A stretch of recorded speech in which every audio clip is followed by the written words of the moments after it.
Good morning students. आज हम start करेंगे अपनी यूनिट नंबर 2 जिसका नाम है इलेक्ट्रिक करंट या हिंदी में जिसे कहते हैं विद्युत धारा।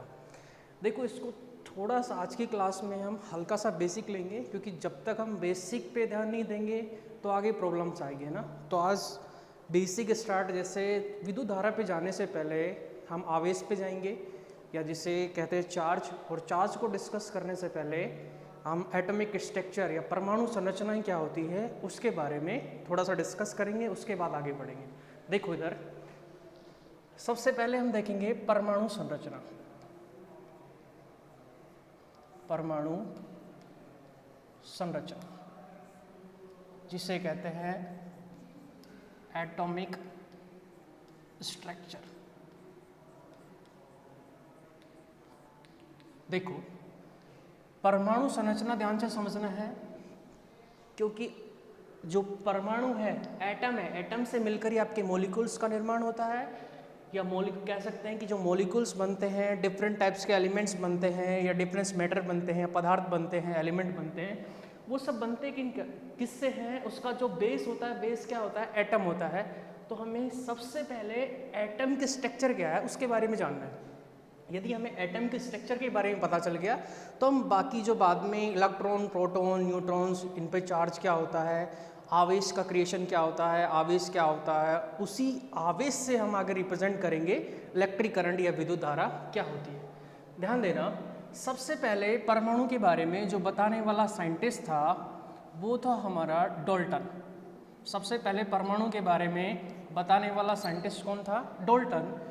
डाल्टन ने 1803 के आसपास परमाणु के बारे में बताया था। सबसे पहले परमाणु के बारे में बताने वाला साइंटिस्ट कौन था? डाल्टन। इन्होंने 1803 के आसपास परमाणु स्ट्रक्चर के बारे में या परमाणु स्ट्रक्चर मॉडल दिया था। इन्हीं के अकॉर्डिंग इसके बाद डाल्टन आए, डाल्टन के बाद अवोगाद्रो आया, फिर आपका जे थॉमसन आया है। थॉमसन के बाद आपका जो अल्फा स्पेक्ट्रम मॉडल जिसे कहते हैं, या जिसे हम रदरफोर्ड मॉडल कहते हैं, रदरफोर्ड मॉडल आया। उसके बाद आपका नील्स बोर का जो नील्स बोर एक्सपेरिमेंट है वो सब आए, ये सब बाद में आए। सबसे पहले एटम के बारे में जो बताने वाला था वो था डाल्टन। ठीक है, तो हम इससे देखेंगे आपको एटम के स्ट्रक्चर है। आपको शुरुआत में ऐसा लगेगा कि हम एटम क्यों डिस्कस कर रहे हैं, इसका आपको 1 या 2 क्लास के बाद पता चलेगा कि हम एटम से स्टार्ट क्यों कर रहे हैं ना। तो ये आप देखा जाए तो यूनिट कौन सी है? यूनिट नंबर 2 हम यहाँ पे डिस्कस कर रहे हैं, यूनिट 2। और यूनिट 2 है वो कंटेन करती है चैप्टर 5 प्लस चैप्टर नंबर 6। और चैप्टर 5 में या चैप्टर 5 है वो अपना है इलेक्ट्रिक करंट। Electric current. देखो, अब डाल्टन के अकॉर्डिंग यदि हम देखें, एटम के स्ट्रक्चर देखें, तो यहाँ से देखिए सबसे पहले हम एक परमाणु बना लेते हैं, एक एटम बना लेते हैं। ये हमने क्या माना है? ये है एटम। ठीक है, अब यहाँ पे देखना, ये जब हम एटम डिस्कस कर रहे हैं ये केवल डाल्टन ने नहीं बताया था। मैंने अभी आपको सारे साइंटिस्ट बताए हैं, थोड़ा बहुत इसने डाल्टन ने बताया था, कुछ डाल्टन ने बताया था, उसके बाद फिर थॉमसन ने बताया था। थॉमसन का आपने प्लम पुडिंग मॉडल पढ़ा होगा केमिस्ट्री में। उसके बाद इसकी न्यूक्लियस के बारे में, नाभिक के बारे में सबसे अच्छा डिस्कस करा था आपका रदरफोर्ड ने। और नंबर ऑफ ऑर्बिट्स है या इलेक्ट्रॉन जो है आपके, इलेक्ट्रॉन कहाँ रहते हैं, इलेक्ट्रॉन की पोजीशन क्या होती है, उनके बारे में सबसे अच्छा डिस्कस करने वाला था नील्स बोर। तो इन सभी मॉडल्स को यदि हम कंट्रीब्यूट करके देखें, एक साथ देखें, तो उससे हम एटॉमिक स्ट्रक्चर पढ़ने वाले हैं। एटॉमिक स्ट्रक्चर पे थोड़ा सा ध्यान देना। ये हमने एटम लिया, एटम की साइज होती है, एटम की साइज आपको पता है कितनी है? अप्रोक्सीमेट 10⁻⁻10 मीटर ये एटम की साइज होती है। इससे ही कहते हैं 1 एंगस्ट्रॉम। एटम की साइज जो 10⁻⁻10 मीटर होती है, किसके इक्वल टू रहती है? 1 एंगस्ट्रॉम के इक्वल रहती है। तो ध्यान रखना, छोटे छोटे पॉइंट्स हैं, आपको इनसे समझते चलना, ये बेस बनाएगा अपना। ठीक है, तो ये एटम पता चल गया कि एटम की साइज कितनी है। साइज कितनी होती है एटम की? एटम की साइज होती है 10⁻⁻10 मीटर या 1 एंगस्ट्रॉम, ये एटम की साइज होती है। अब एटम के अंदर जो सेंटर पार्ट होता है या जो मध्य भाग होता है उससे कहते हैं नाभिक। सेंटर पार्ट है, इसे क्या कहते हैं? इसे कहेंगे नाभिक, जिसे नाभिक कहेंगे, और इंग्लिश में इसे क्या कहते हैं, न्यूक्लियस कहते हैं। ठीक है, इंग्लिश में इसे न्यूक्लियस कह देंगे। अब नाभिक पे ध्यान देना, जो नाभिक है ये एटम के अंदर है, ये बहुत ही कम एरिया के अंदर रहता है। अब इस नाभिक की साइज क्या होती है, आपको नाभिक का साइज भी पता होना चाहिए कि नाभिक का आकार कितना होता है। नाभिक का आकार होता है 10⁻⁻15 मीटर, और इससे हम कहते हैं, इस वैल्यू को एक और नाम है, उसे कहेंगे 1 फर्मी। इसका दूसरा नाम है 1 फर्मी। एक फर्मी की जो वैल्यू होती है 10⁻⁻10 मीटर के इक्वल होती है। ठीक है, इतना क्लियर हो गया होगा। आगे देखो, नाभिक के अंदर क्या क्या है। नाभिक के अंदर होते हैं प्रोटॉन और न्यूट्रॉन। नाभिक के अंदर प्रोटॉन और न्यूट्रॉन्स होते हैं। लेकिन अब बात आती है इलेक्ट्रॉन की। इलेक्ट्रॉन कहाँ होते हैं? इलेक्ट्रॉन इस नाभिक के चारों तरफ, इस नाभिक के चारों तरफ इलेक्ट्रॉन अलग अलग ऑर्बिट्स में चक्कर लगाते रहते हैं। ध्यान देना, इलेक्ट्रॉन अपने न्यूक्लियस में नहीं होते, नाभिक में नहीं होते। मैं इलेक्ट्रॉन की पोजीशन शो कर देता हूँ यहाँ पे। ये इलेक्ट्रॉन्स है, ठीक है, 2 रिप्रेजेंट कर दिए। इसमें और ले लेता हूँ, ये रिप्रेजेंट कर दिए इलेक्ट्रॉन। ठीक है, आगे हम देखेंगे किसी सेल में मैक्सिमम नंबर ऑफ इलेक्ट्रॉन कितने हो सकते हैं, वो सब आगे देखेंगे हम। ठीक है, अभी आपको थोड़ा बेसिक समझना है कि एक्चुअल में इलेक्ट्रॉन होता कहाँ है, प्रोटॉन कहाँ होता है, न्यूट्रॉन कहाँ होता है, उसका चार्ज क्या होता है। देखो इधर, तो नाभिक में आपके प्रोटॉन और न्यूट्रॉन है, और इलेक्ट्रॉन कहाँ है, इस नाभिक के चारों तरफ चक्कर लगा रहे हैं। ठीक है, अब ध्यान देना आगे। अब एक एक को देखते हैं, हम एक एक के बारे में डिस्कस करते हैं। सबसे पहले यदि हम देखें कि जो प्रोटॉन होता है, प्रोटॉन, ये यहाँ से लिया मैंने प्रोटॉन। ध्यान देना, इस प्रोटॉन की बात कर रहा हूँ।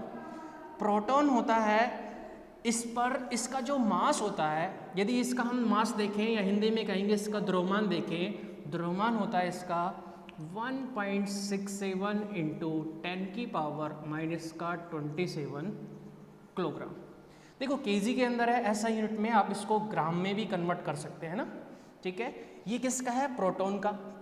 सेम अप्रोक्सीमेटली जितना प्रोटॉन का मास होता है, लगभग उसके बराबर ही किसका होता है, न्यूट्रॉन का। तो न्यूट्रॉन का मास कितना होगा, 1.67 इंटू 10⁻⁻27 किलोग्राम।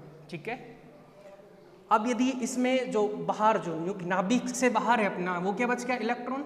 इलेक्ट्रॉन पर यदि मास देखें, इलेक्ट्रॉन का मास कितना होगा, 9.1 इंटू 10⁻⁻31 किलोग्राम। इस किलोग्राम को हम कन्वर्ट कर सकते हैं किस में, ग्राम में। सेम ऐसे ही आपका प्रोटॉन है और न्यूट्रॉन है, इनको भी ग्राम में कन्वर्ट कर सकते हैं। ये हमने देख लिया इनके मास क्या होते हैं, इनके द्रव्यमान क्या होते हैं।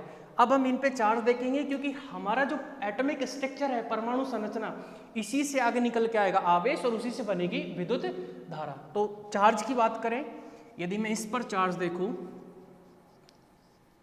चार्ज जिसे कहेंगे आवेश, आपने छोटी क्लासों में पढ़ा होगा इलेक्ट्रॉन पर चार्ज कितना होता है, ये होता है 1.6 इंटू 10⁻⁻19 कूलाम।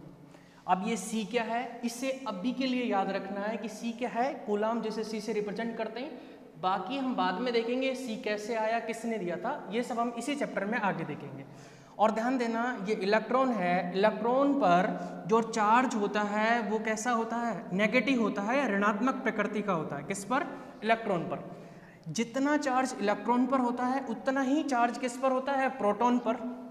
तो यहाँ पे चार्ज होगा प्रोटॉन पर, कितना चार्ज होगा, 1.67 इंटू 10⁻⁻19, ये भी इसमें कूलम। ठीक है, क्लियर है इतना। ये नेगेटिव है तो ये कैसा होगा, पॉजिटिव। ये कैसा हो जाएगा, पॉजिटिव। इसी कारण से जो आपका परमाणु होता है वो उदासीन होता है, क्योंकि जो ये वैल्यू होती है और ये वैल्यू दोनों क्या होती है, सेम होती है। बस ये नेगेटिव होता है और ये क्या होता है, पॉजिटिव होता है। अब बच कौन सा गया अपना, न्यूट्रॉन। न्यूट्रॉन जो है, न्यूट्रॉन पर चार्ज कितना होता है, जिसे कहेंगे आवेश, न्यूट्रॉन पर आवेश की वैल्यू कितनी है, ये वैल्यू होगी आपकी 0। आपको पता है नाम ही है न्यूट्रॉन, न्यूट्रॉन मतलब न्यूट्रल है, इस पर कोई चार्ज नहीं है, इसका केवल द्रव्यमान होता है, इसका कोई चार्ज नहीं होता है, इसका कोई आवेश नहीं होता है। देखो अब आगे यदि मैं इसी में बात करूं कि इनकी डिस्कवरी किसने करी थी, इनकी खोज किसने करी थी, वो देखिए। यदि हम डिस्कवरी की बात करें, डिस्कवरी की बात करें तो सबसे पहले यदि मैं देखूं इलेक्ट्रॉन, इलेक्ट्रॉन को खोजा था किसने, जे थॉमसन। इलेक्ट्रॉन को किसने खोजा था, जे थॉमसन नाम के साइंटिस्ट ने खोजा था इलेक्ट्रॉन को। और इधर से आपका जो प्रोटॉन है, प्रोटॉन को किसने खोजा था, प्रोटॉन को खोजा था गोल्डस्टीन ने, इसकी डिस्कवरी गोल्डस्टीन ने करी थी। और न्यूट्रॉन है, न्यूट्रॉन को खोजा था जेम्स चैडविक ने, न्यूट्रॉन को खोजा था जेम्स चैडविक ने, न्यूट्रॉन की खोज करी थी। ध्यान देना तीनों की डिस्कवरी पता चल गया, तीनों की पोजीशन कहाँ है वो हमें पता चल गया कि ये कहाँ कौन नाभिक में है, कौन नाभिक से बाहर है, ये सारी चीज़ें पता चल गई। अब हम स्पेशली फोकस जो करते हैं ना, वो फोकस करेंगे इलेक्ट्रॉन पर, कि जो इलेक्ट्रॉन है, क्योंकि हमारा जो इलेक्ट्रॉन है इसी से आगे क्या निकल के आएगा, चार्ज निकल के आएगा। तो हम जो फोकस करने वाले वो किस पे करेंगे, इलेक्ट्रॉन पर। तो इलेक्ट्रॉन के बारे में आपको जो इम्पोर्टेंट कॉन्सेप्ट है वो ध्यान से समझना है। और वो कॉन्सेप्ट क्या है, ध्यान देना, ये कॉन्सेप्ट है इलेक्ट्रॉन है ये अलग अलग ऑर्बिट्स में चक्कर लगाते रहते हैं। किसी भी ऑर्बिट्स में मैक्सिमम या जिसे कहते हैं अधिकतम इलेक्ट्रॉनों की संख्या कितनी होती है, 2n²। कितनी होती है, 2n²। यहाँ n क्या है, यहाँ n है आपका नंबर ऑफ ऑर्बिट, या आपका ऑर्बिट कौन सा है। तो जैसे फर्स्ट है तो n की वैल्यू 1, सेकेंड है तो 2, थर्ड है तो 3 आ जाएगा। ठीक है, ध्यान देना। अब जो इलेक्ट्रॉन इस नाभिक के पास में है, नाभिक के पास मतलब सबसे निकटतम ऑर्बिट वाले जो इलेक्ट्रॉन हैं, इन इलेक्ट्रॉनों को ध्यान देना, इन इलेक्ट्रॉनों को कहते हैं हम बाउंड इलेक्ट्रॉन। कौन से इलेक्ट्रॉन कहेंगे, ध्यान देना, हमें इस डायग्राम से कोई लेना देना नहीं है, हमें कॉन्सेप्ट समझने हैं। इन इलेक्ट्रॉन को क्या कहेंगे हम, बाउंड इलेक्ट्रॉन। इन इलेक्ट्रॉन को क्या कहेंगे, बाउंड इलेक्ट्रॉन। और जो आउटर सेल्स के अंदर या आउटर ऑर्बिट्स में जो इलेक्ट्रॉन होते हैं, जो बाहरी कक्षाओं में जो इलेक्ट्रॉन होते हैं, इन इलेक्ट्रॉन्स को क्या कहेंगे, इन इलेक्ट्रॉन को कहेंगे फ्री इलेक्ट्रॉन। जो आउटर सबसे बाहरी जो आपके ऑर्बिट्स में होगा उसे कहेंगे फ्री इलेक्ट्रॉन। अब ध्यान देना, जो दो टाइप के इलेक्ट्रॉन देखे हमने, एक तो बाउंड इलेक्ट्रॉन और एक है फ्री इलेक्ट्रॉन। इसी फ्री इलेक्ट्रॉन को हम वैलेंसी इलेक्ट्रॉन भी कहते हैं। ध्यान देना, फ्री इलेक्ट्रॉन को क्या कहते हैं, वैलेंसी इलेक्ट्रॉन भी कहते हैं फ्री इलेक्ट्रॉन को। क्लियर है इतना, ठीक है। आगे देखिए, अब ये इनको फ्री इलेक्ट्रॉन क्यों कहते हैं या इन्हें बाउंड इलेक्ट्रॉन क्यों कहते हैं। ये बाउंड इलेक्ट्रॉन इसलिए कहलाते हैं क्योंकि इनको न्यूक्लियस फोर्स या नाभिकीय बल द्वारा बांध के रखा जाता है। ठीक है, इस कारण से इन्हें क्या कहेंगे, बाउंड इलेक्ट्रॉन कहते हैं। ठीक है, ये इलेक्ट्रॉन ध्यान रखना, इन पर नाभिकीय बल का जो प्रभाव है, नाभिकीय बल का जो इफेक्ट है वो बहुत ज़्यादा स्ट्रॉन्ग है। और जो फ्री इलेक्ट्रॉन जो आउटर ऑर्बिट्स के अंदर या आउटर सेल्स के अंदर जो इलेक्ट्रॉन हैं, इन पर न्यूक्लियस फोर्स का प्रभाव कम है, ये इजीली आपका यहाँ से रिमूव हो सकते हैं। तो आपको जो इसमें सारे जो आपने डिस्कस करा, इसमें सबसे जो इम्पोर्टेंट पॉइंट है वो है इलेक्ट्रॉन वाला, कि इलेक्ट्रॉन कौन से फ्री इलेक्ट्रॉन है, कौन से बाउंड इलेक्ट्रॉन है। क्योंकि ये इलेक्ट्रॉन है, इन इलेक्ट्रॉन से आगे निकल के आएगा अपना चार्ज निकलेगा, आवेश निकलेगा, और आवेश से आगे हम डिस्कस करेंगे इलेक्ट्रिक करंट की। ठीक है, तो ध्यान दो इधर।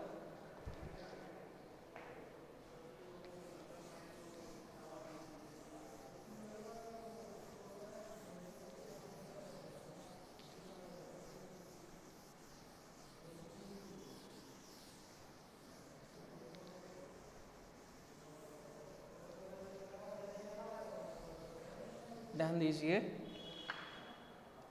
अभी हमने देखा था इलेक्ट्रॉन। ठीक है, तो इलेक्ट्रॉन का कॉन्सेप्ट हमें पता चल गया, इलेक्ट्रॉन कहाँ है, एटम के अंदर कहाँ रहते हैं। इन्हीं एटम से मिलकर क्या बनते हैं, मॉलिक्यूल्स बनते हैं जिन्हें आप अणु कहते हैं। अणु से मिलकर ही एक से अधिक या दो से अधिक अणु जो मिलकर है वो आपका पदार्थ बनाते हैं, या डिफरेंट के पदार्थ मिलकर आगे क्या बनाते हैं, एलिमेंट्स बनाते हैं। इन्हीं एलिमेंट्स को हम फिजिक्स की यदि टर्म में देखा जाए या इलेक्ट्रॉन के बिहाफ पे हम यदि पदार्थों को कैटेगराइज करते हैं, डिवाइड करते हैं, तो हम बोल देते हैं कि धातु, अधातु और जिससे तीसरा जो बच गया अपना अर्धचालक, इनके नाम पर जानते हैं। अब धातु क्या होते हैं, अधातु क्या होते हैं, अर्धचालक क्या होते हैं, ये हल्का सा हम देख लेते हैं इनके बारे में कि धातु क्या है, अधातु क्या है। धातु जिसे हम कहते हैं मेटल, दूसरी है अधातु जिसे कहेंगे नॉन मेटल, या इसका दूसरा नाम है कुचालक भी कहते हैं इसे, और तीसरा है अर्धचालक जिसे कहेंगे सेमीकंडक्टर।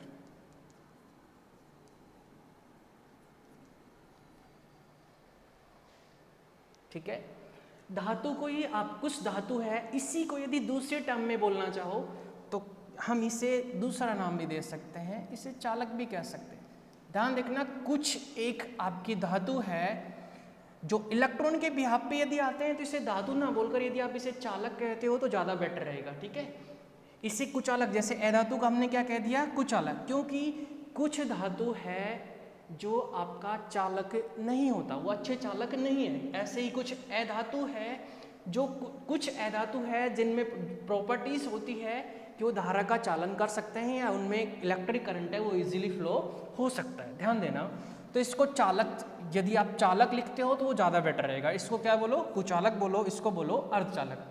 तो चालक आपकी धातु है या चालक है, चालक के अंदर इसको क्या बोलो, धातु ना बोलकर, धातु से ज़्यादा बेटर कौन सा रहेगा, इसको प्रायोरिटी दी, आप चालक बोलो। चालक है जिससे हम क्या कहेंगे, कंडक्टर, जिसमें क्या होता है, number of electron, number of electron क्या होते हैं, बहुसंख्यक मात्रा में होते हैं, या हम कह सकते हैं बहुत ज़्यादा मात्रा में रहते हैं। नंबर ऑफ इलेक्ट्रॉन क्या रहते हैं, मैक्सिमम रहते हैं, उसे क्या कहेंगे, चालन कहेंगे। या सीधा सा कह सकते हैं, ऐसी धातु या ऐसे पदार्थ जिनमें धारा का चालन आसानी से हो सकता है वो आपके क्या कहलाएंगे, चालक कहलाएंगे, क्योंकि इनमें इलेक्ट्रॉनों की संख्या क्या है, बहुत ज़्यादा है। दूसरा है अधातु, नाम ही इसका जस्ट अपोजिट है, नॉन मेटल या कुचालक जिससे आप कह सकते हो, ये कंडक्टर हो गया, इससे हम दूसरा नाम क्या कह सकते हैं, इंसुलेटर। तो इंसुलेटर है जिनमें इलेक्ट्रॉनों की संख्या मिनिमम होती है, नंबर ऑफ इलेक्ट्रॉन क्या होते हैं, मिनिमम होते हैं, ये धारा का चालन नहीं करते। और तीसरा बच गया अर्धचालक, इन दोनों के बीच की कंडीशंस है, इन दोनों के बीच की कंडीशंस क्या है, सेमीकंडक्टर, जो क्या कहता है, लो टेम्परेचर पर, किस पर, लो टेम्परेचर पर तो बिहेव करते हैं किसकी तरह, इंसुलेटर की तरह, और हाई टेम्परेचर पर बिहेव करते हैं, हाई टेम्परेचर पर बिहेव करेंगे कंडक्टर की तरह। ठीक है, तो हम इलेक्ट्रॉनों के बिहाफ पे हमने पदार्थों को कैटेगराइज कर दिया, डिवाइड कर दिया, चालक क्या होता है, कुचालक क्या होता है, अर्धचालक क्या होता है। ध्यान देना, कुछ एक धातु है जो अच्छे चालक नहीं होते, है ना, उस पर ध्यान देना है, और कुछ एक अधातु होते हैं जो आपके कुचालक ना होकर चालक होते हैं, क्योंकि उनमें इजीली करंट का फ्लो हो सकता है। और अर्धचालक होते हैं, ये चालक है या कुचालक है वो किस पर डिपेंड करेगा, टेम्परेचर पर। जब टेम्परेचर कम होगा तो इंसुलेटर की तरह बिहेव करेगा, और टेम्परेचर हाई होगा, high temperature means room temperature ले सकते हैं, रूम टेम्परेचर पर किसके तरह बिहेव करेगा, ये आपके कंडक्टर की तरह बिहेव करेगा। अब हमने इलेक्ट्रॉन का कॉन्सेप्ट देख लिया है, इस इलेक्ट्रॉन के कॉन्सेप्ट से ही हम किस में आएंगे, आगे चार्ज में आएंगे। चार्ज क्या होता है,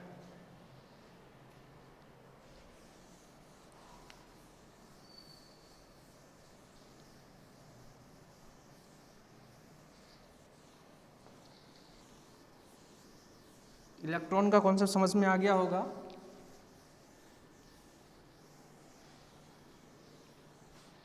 नेक्स्ट है अपना चार्ज, जिसे कहते हैं आवेश। अब अभी तक हमने इलेक्ट्रॉन के बारे में डिस्कस करा, उसी इलेक्ट्रॉन के कॉन्सेप्ट से अपने आएगा चार्ज, जिसको हम नेक्स्ट क्लास में डिस्कस करने वाले हैं कि चार्ज क्या होता है। ठीक है, नेक्स्ट क्लास में हम इसी को आगे देखेंगे कि चार्ज क्या।